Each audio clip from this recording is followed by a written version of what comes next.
We'll look at the USD JPY pair. Again, always starting from a top-down analysis. We want to see where we are in this zone that we're in. Currently, looks like we're in an up zone. We have a strong impulse leg, and then of course we have broken this level structure right here, and it came down here and looks like it just tested it and rallied back up, although we are making lower highs. Wouldn't necessarily say that we're going to be in a downtrend unless this level of support is actually broken. We can always find out what kind of harmonic we could be in. I would start from a relative low to a relative high, see where we end up at. I'm gonna give that a good 50%. Am I correct? No, a 618 maybe. Okay, we're looking at a 618 retracement right there. So could be looking at a Gartley. So XAB C is anything from a 38.2 to an 886. So A B equals C. Looks like we are pretty much at another 50% ratio, 816, 618. And our D for a Gartley would be, I think it's an 886 as well. This is why you have to have your, it's actually a 786 with an ABA confluence of 127. So, 786, I just add that in. And pull up my extension tool for my ABA extension. A, B, A, 127. Something's not right here. Something's not right here. We have X, A, B, A, oh, A, B, A. Oh, here we go. We had it wrong up here. That's what it was. My D would be down here. Sometimes I go a little bit too fast for myself. Okay, so now if I pull my extension out and I do my A, my B, back into A. What's it coming up there? X, A, B, C, D. You still did it wrong again. A, B, there we go. I'm a little dyslexic, so that's what happens. A. So it's a 127 extension we're looking for, not a 1618 and a level of confluence. Oh my gosh. Look where we are. 127 and the 786. It's called the fib cluster. So looks like we could come down there and A, B, C, D.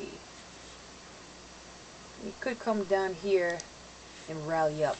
What you notice is it doesn't break this low, so technically we're still in an uptrend. So it can come down here, still considered a higher low, and then rally up. And the reason why I'm saying that that's a possibility is because of a larger pattern that's at play. So we'll have an initial impulse move here. Alright. Price has stalled out at 786. Let's see if I can get an 886 out of this. No, it's a little bit too high, so I'll stick with the 786 for now. Right, so 786, my mind says 786 is a butterfly. So my X to A, my B equals 786. I need to get a C point.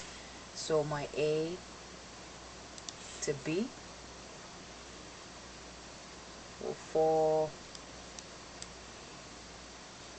I guess, on a 50%. Let me keep that lined up. Starting to look a little, this chart is starting to look a little messy. Yeah, falls at a 50%. And then we have a D point of a 127, and that would be a AXA.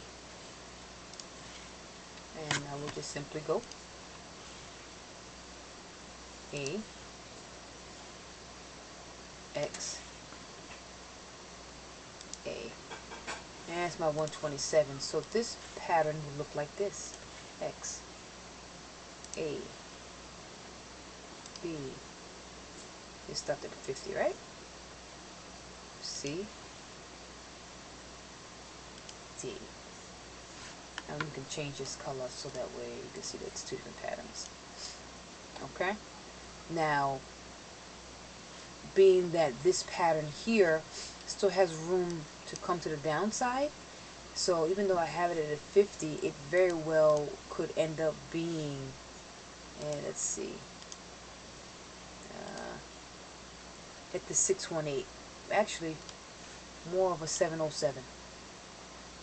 That's more likely where it will come to. So I can bring my C down here if it plays out. So technically, usually what happens is these larger patterns form smaller patterns, which ultimately completes the larger pattern. If you understand. People ask me all the time, how do I know which pattern plays out? I've learned that it's the larger pattern that is playing out, but within that larger pattern there are smaller patterns that you can use price action to trade. So again, my analysis on this one is this larger pattern here. Since price is making lower highs, I'm assuming that it's going to come down, complete this pattern, rise up, and finish its uptrend continuation into the larger butterfly. I hope this wasn't too confusing. I didn't speak as clearly as I normally would or should, but that's what I'm looking at for the UJ pair. Okay?